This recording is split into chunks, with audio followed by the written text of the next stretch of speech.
Hi guys.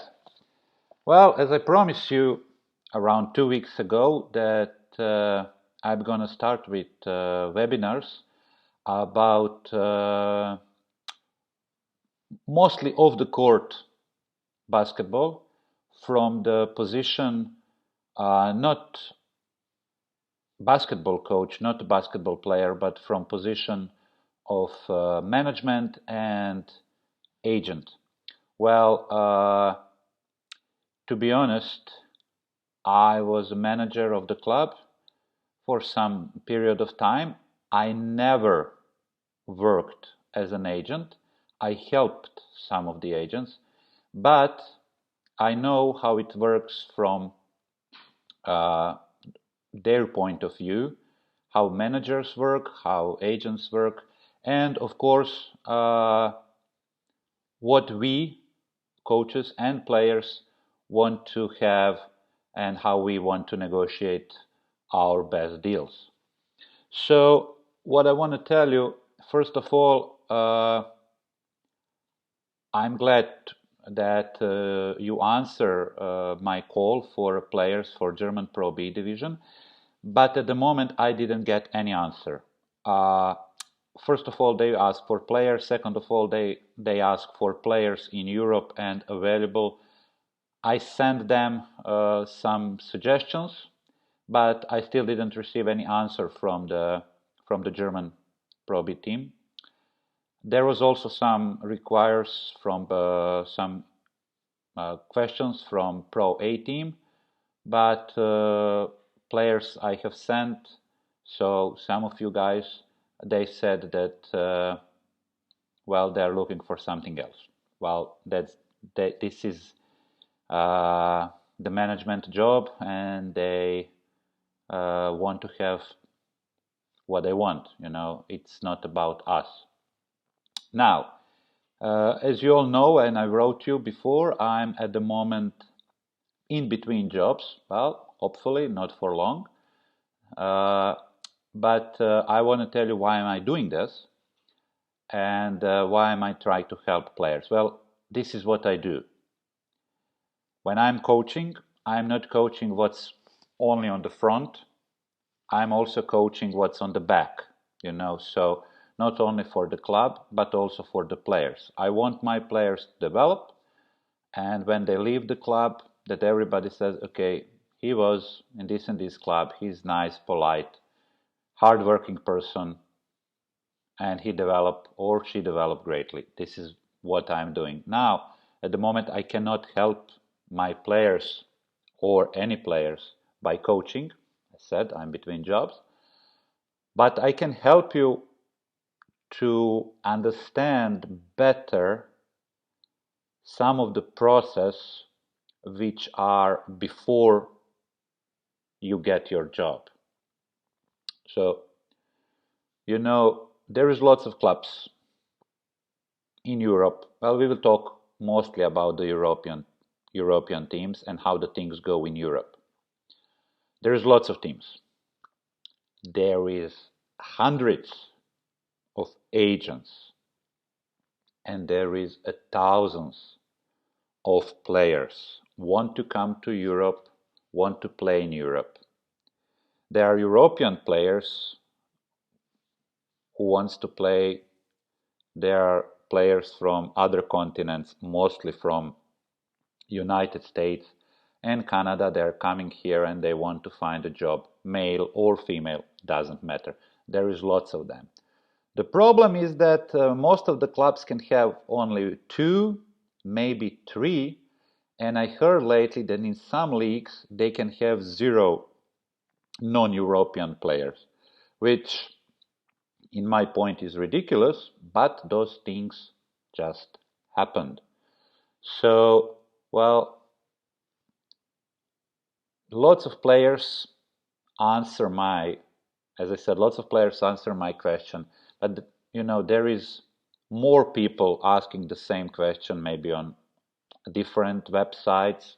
Maybe they already have the list of players interesting. So I guess for those two spots, there was probably 100 players which were interesting to get those two spots.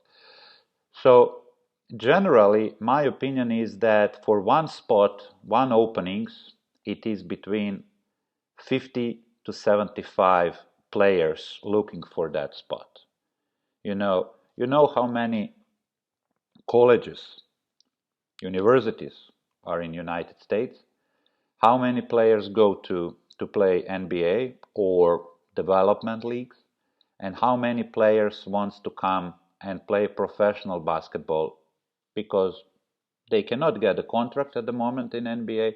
They want to play overseas, so they play Latin America, they play uh, South America, they play in Africa, they play in Middle East, even China.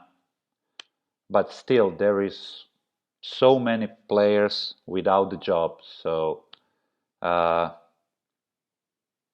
it is a big problem. Of course, the big problem for the players without the job. What you need to do, I will say that you get the job. So when you get the job, what you need to do, it's not the end. It's just beginning. It's just beginning of your career. When you sign the contract, it's not like, whew, good, I'm okay for a season or two. Now you can be fired. It doesn't matter of the contract. You can be fired if you are not perform good, you are not practice good, you use drugs, they are not happy, you're unpolite, whatever. So guys, remember, when you sign the contract, it's not the end. Well, I would like to say it's just the beginning of your professional career in certain club, you know. So you need to work. Once you work hard, you will get a better contract maybe next season, or you will find a better club next season. This is how the things go. But if you just sign the contract and you say, okay, I'm fine with this,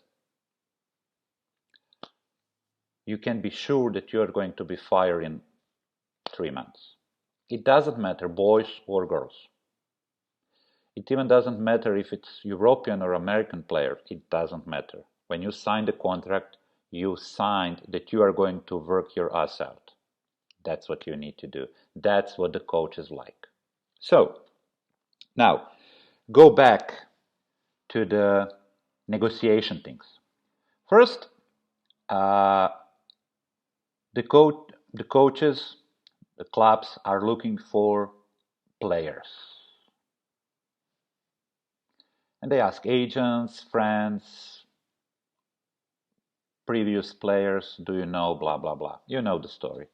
And now they find that you exactly are the player they need. And they offer you something. They usually offer you money. They could offer you flights, hopefully 2 round tickets so you can be home for Christmas. They offer you apartment. It depends. In the professional teams, you get your own. In semi-professional teams, you get shared apartment. Food. Well, in some teams, you get two, three, one. It depends how many meals. In some teams, they say, no, we pay you enough. You take care about your food. Even if they give you food,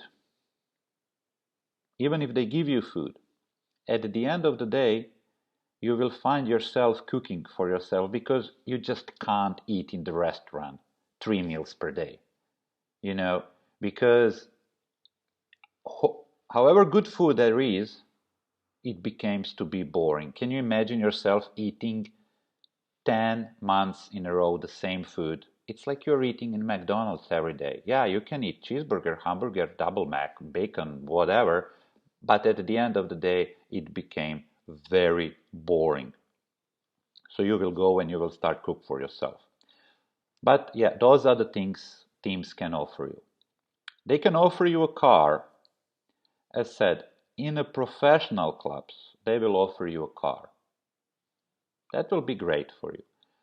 In the semi-professional or even less professional clubs, you can get a shared car. So let's say the team has two cars for the whole team, I don't know, 6, 7 professional players they have, and you need to share it. This is also good. In most cases, you live very close to the gym, and very close to the restaurant where you're eating. So the clubs are interesting that you are coming to the practice and you go to the restaurant. They don't care what you're going to do in your spare time. So you can rent a cab, you can rent a car if you don't have the club's car.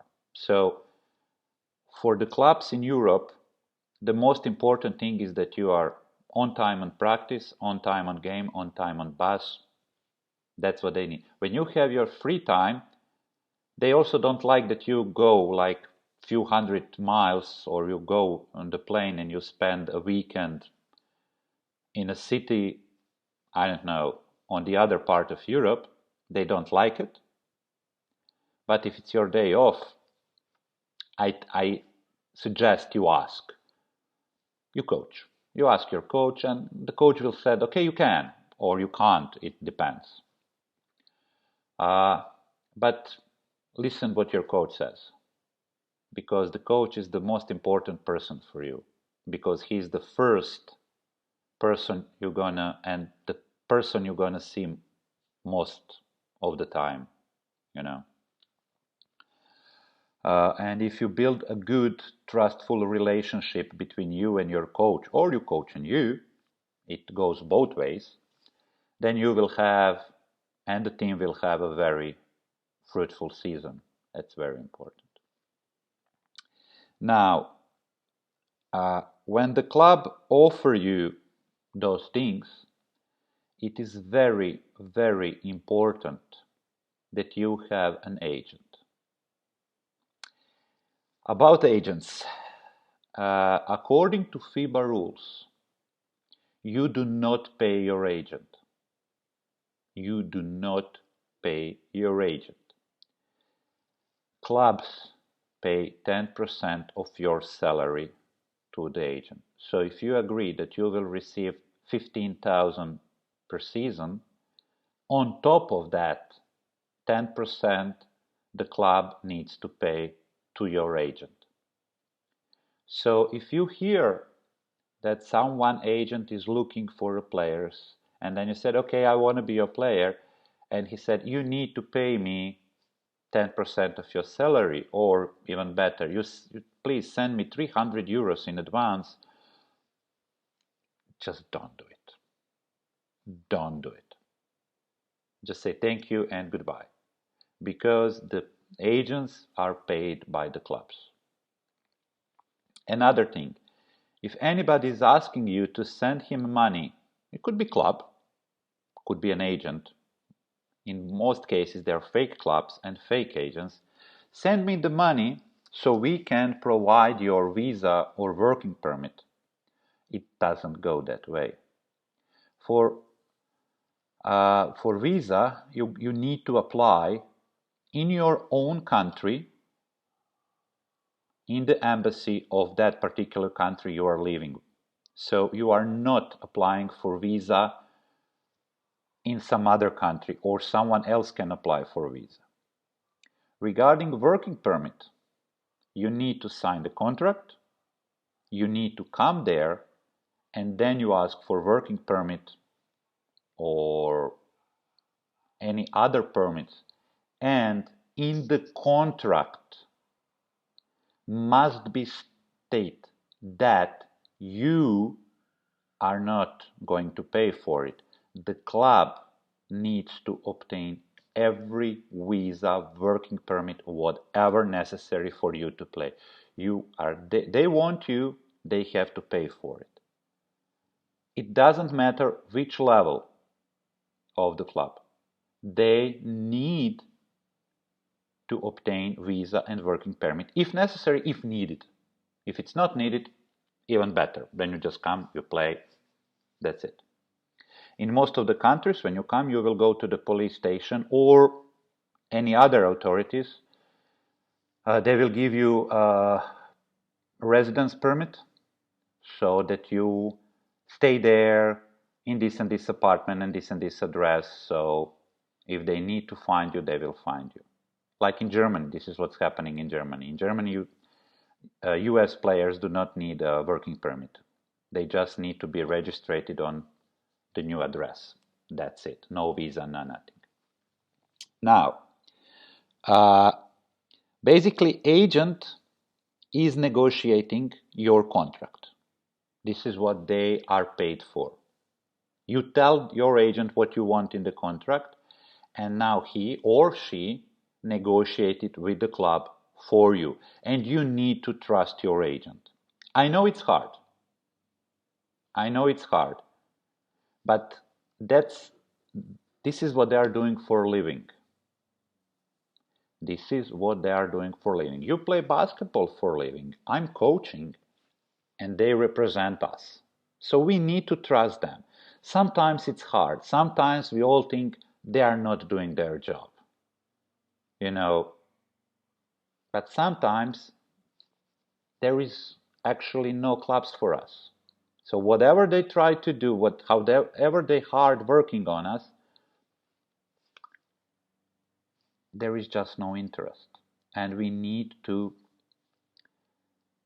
accept that. Now, talking about contracts.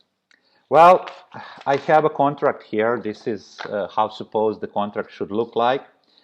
Uh, the first article of the contract is about the terms of the contract.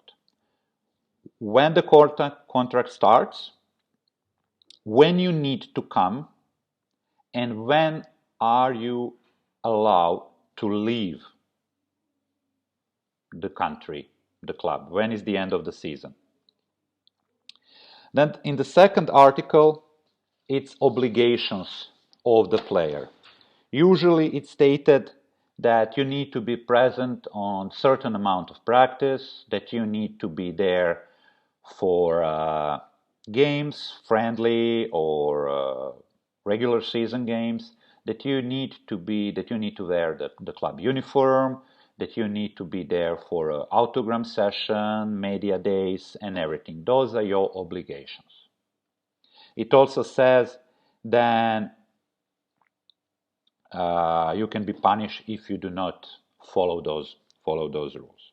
Now, Article 3, it's the most important, or one of the article, but in this case, what in the contract I have, Article 3 is the most important one.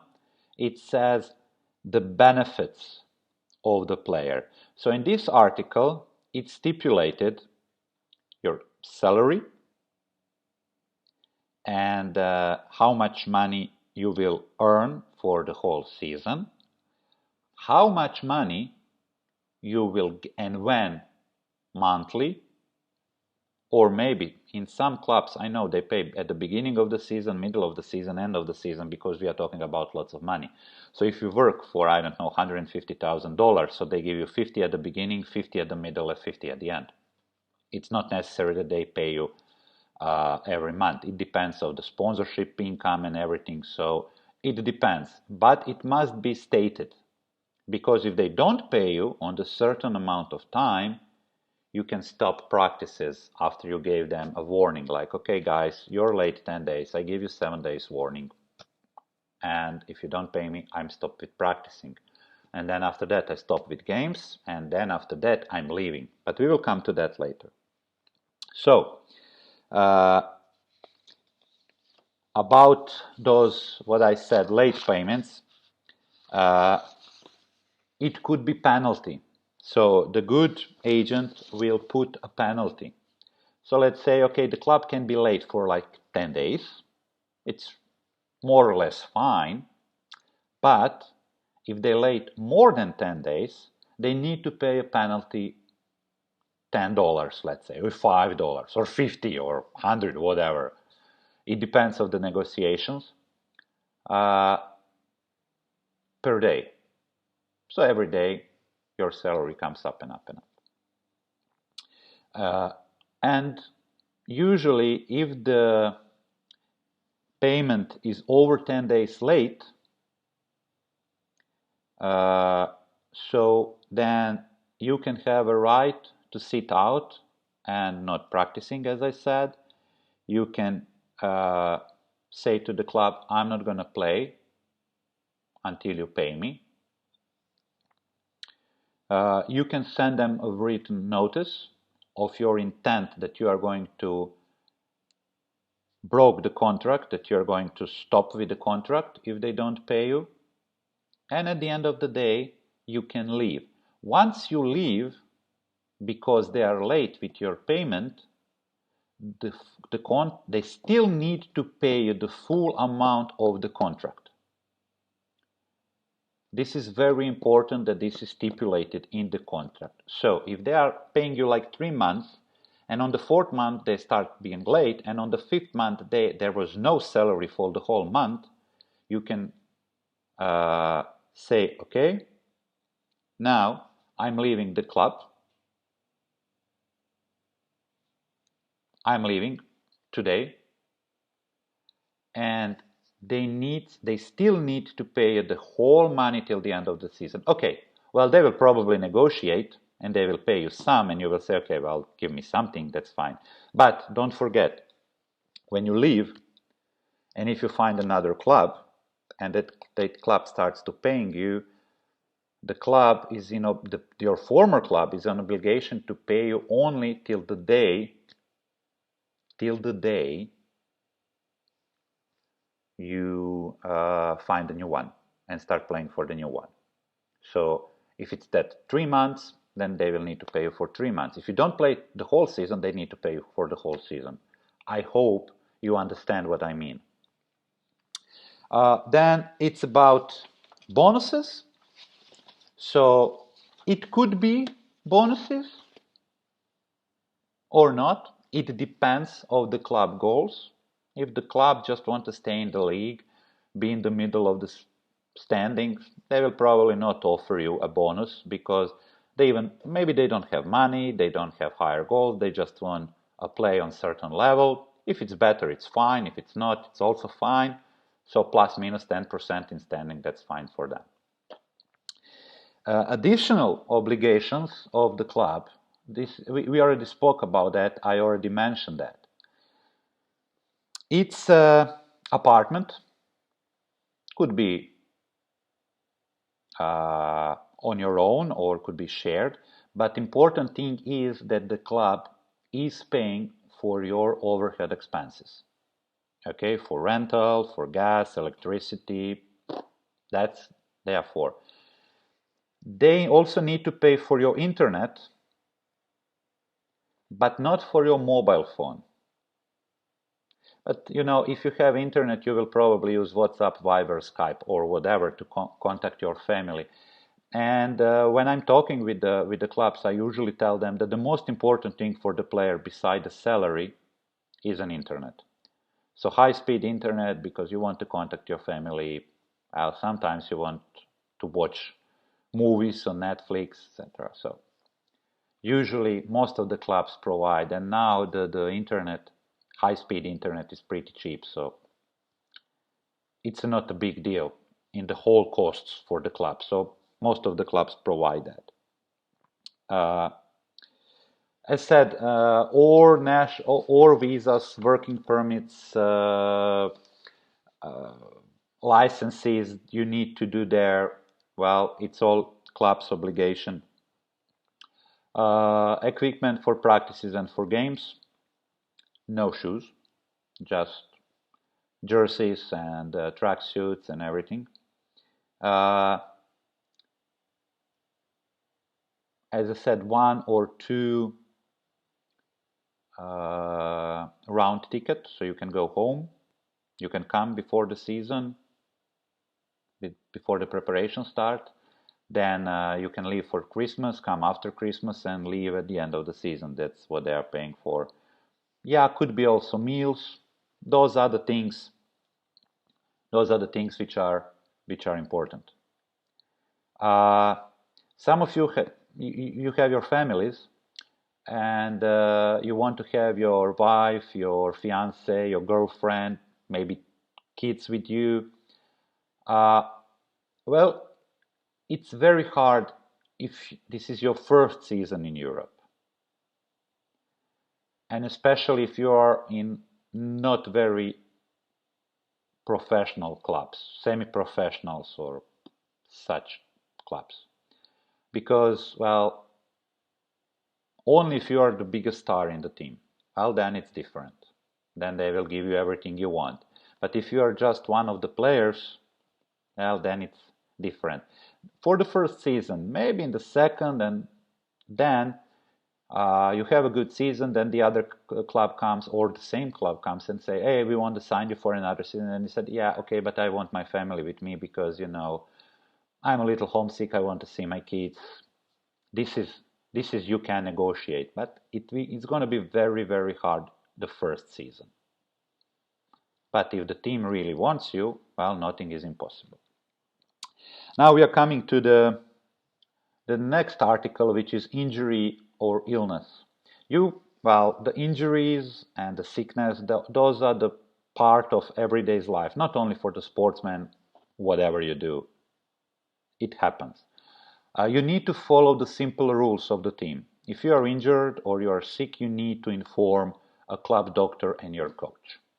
They will provide you a medical care. If it's light injury, then you will stay out or light sickness. You will stay out for 2-3 days. You will come back to the team, or maybe 2-3 weeks. It's still light injury, but it's something harder like torn ACL or something that you need a surgery. Well, it could also happen that the local team will give you surgery. I mean, in the local hospital, because it's a good hospital and good doctors. They can help you, and they want to have you there for maybe for the next season as well. But some of the teams will say, well, go home and do your surgery at home. We don't have money. This is still okay. And now it's about how you're going to negotiate that before the season. If you negotiate it, they need to cover everything. And if you leave because of the injury, they still need to pay you till the end of the season. That's fine. But if this is not stipulated in the contract, you will see that they will say to you, okay, now we need to send you home. This is your salary till the end of this month. And thank you and goodbye. So it's about what I'm suggesting, it's about negotiations. What I'm suggesting is to have this in the contract. So the club will pay you in case of injury. Of course, if case that injury happens on the practice or during the game. If the injury happens,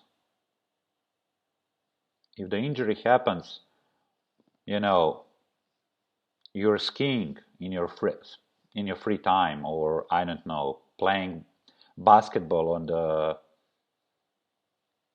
on the street or something like that, and you get injured, well, then this is not about the club, and this is not that club is going to pay you this. Trust me. Uh, well, usually when you come to the club, they will give you a medical exam, and if you pass medical exam, then the contract is valid. This is also a clause which needs to be stipulated in the contract. In additional agreements, this is another part of the contract saying additional agreements.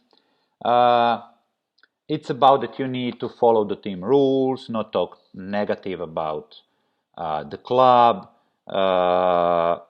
In case you fine because of the technical foul. In some countries, you need to pay for a technical foul. The club can take this out of your salary or something like that. That you are not allowed to practice in any other athletical activities apart from the practices in the club, etc., etc.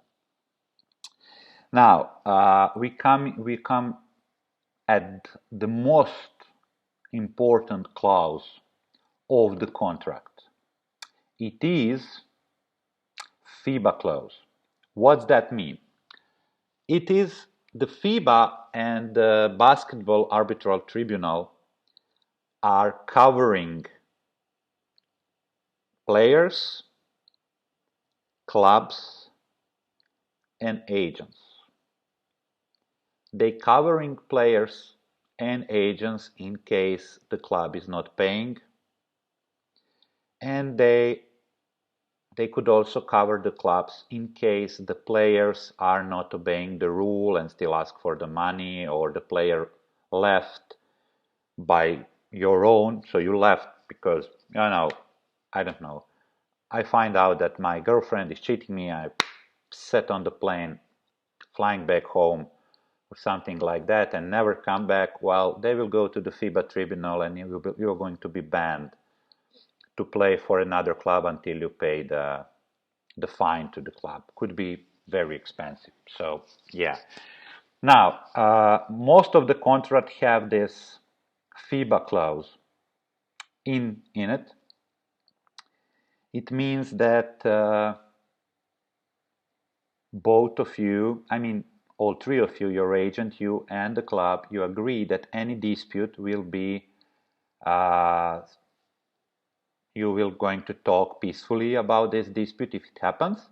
But if it not happens, if you cannot solve it on the peaceful way, then you are going to go to the FIBA court, and the FIBA court will make a decision, and everybody will need to obey that decision.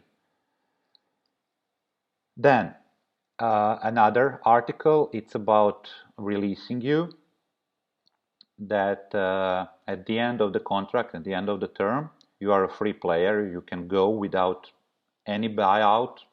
You're just free to go to any other club. Okay, this is important. Another important part of the contract is so-called no waiver clause. So most of the contracts have this inside. It says that they basically cannot fire you if you are not good enough or you are not performing good enough. That's, you can have a bad season. You can practice as hard as you want, but you just can have a bad season. And then it's very important that you have this no waiver clause in your contract, which says they cannot fire you. And if they fire you, they need to pay the whole contract. Well, in most cases, if the club is not happy with you, they will come and say, well, we are not happy, you are not playing on your level. Can you try to work harder, and we will now give you another month or so you improve. And if you are not improving and the team results are not on the level of expected, they will come to you and say, well, we need to fire you. I'm sorry. And then you say, well, I have no fire clause, no waiver clause in my contract. So my contract is guaranteed. They said, yeah, we know, but can we agree that we pay you like a month, 2, 3, 5, 6, whatever? And then you said, okay, well, talk with my agent. Now we come to the agent. Talk with my agent and reach the deal, and whatever you reach, I will sign, and that's fine. Of course, you will contact your agent and you will say, well, don't let those bastards get out of this. Tell them that I want my full salary till the end of the year, or you will tell them to give me a 1 month salary and I'm fine. I'm not playing good. Oh, whatever. It depends on you. But this clause must be in your contract. So they cannot fire you without they need to pay you something. So that's very, very important for the players.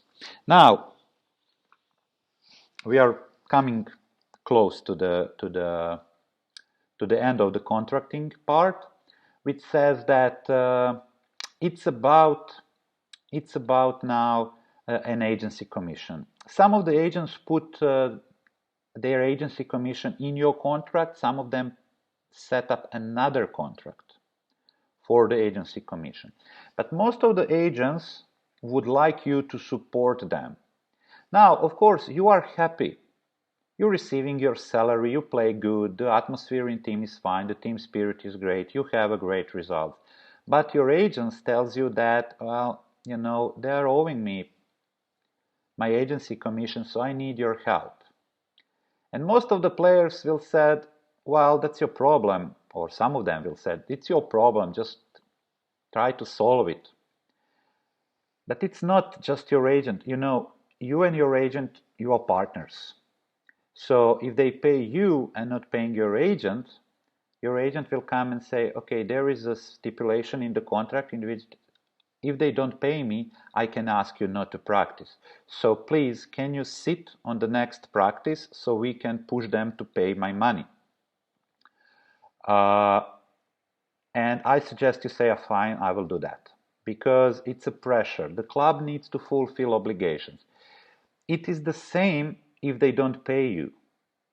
You will sit and your agent will fight for you to get your salary. Now, in this case, you need to help your agent to sit, understand, and help him to get his money or her money. It depends. So be aware of that.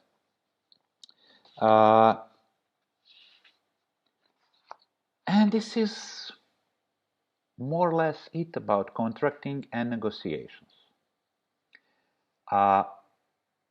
What I can suggest you, if it happens that you don't have an agent and you don't want agent, I'm here for you. So you can send me your contracts. Send me the contract. I said, okay, coach, this and this club offer me a contract for the next season. Can you take a look? I will do it free of charge. I will not charge you anything. I will help. Once you sign the contract and you are not happy with it, that's your problem. Understand? We can't do much once the contract is signed.